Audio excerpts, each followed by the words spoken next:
La force ne dévore pas la sagesse. Il était une fois, dans la savane dorée autour du village de Pakpavi, un lion pas comme les autres. Il s'appelait Rumega et tous le redoutaient. Énorme, rugissant et surtout toujours affamé.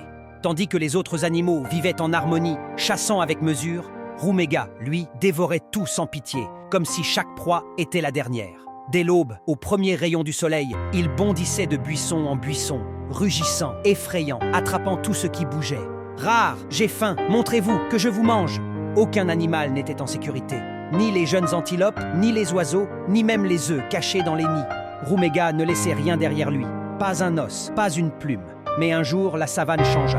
La sécheresse s'installa, les points d'eau se tarirent, les troupeaux migrèrent loin et la vie devint rare. Les animaux s'organisèrent. Ils se cachèrent, se soutinrent et apprirent à attendre des jours meilleurs. Tous, sauf Rumega.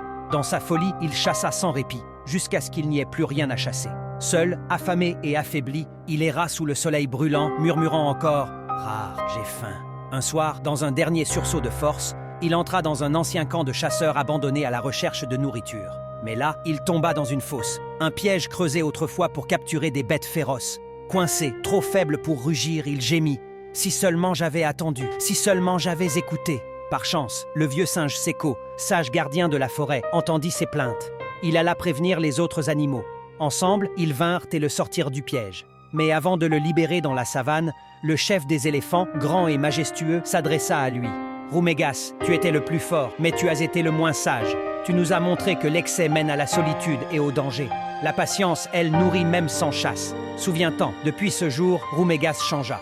Il ne chassait plus que lorsqu'il en avait besoin, laissait vivre les plus faibles et protégeait même les plus jeunes. Sa crinière perdit un peu de sa brillance, mais sa sagesse, elle, rayonnait bien plus fort. Et, dans les nuits étoilées de la savane, autour du feu, les animaux racontent encore son histoire. La vraie nature d'une personne ne se voit pas dans ses paroles, mais dans ce qu'elle cherche à obtenir des autres. On peut masquer ses intentions un temps, mais jamais éternellement. Le cœur parle toujours plus fort que le masque.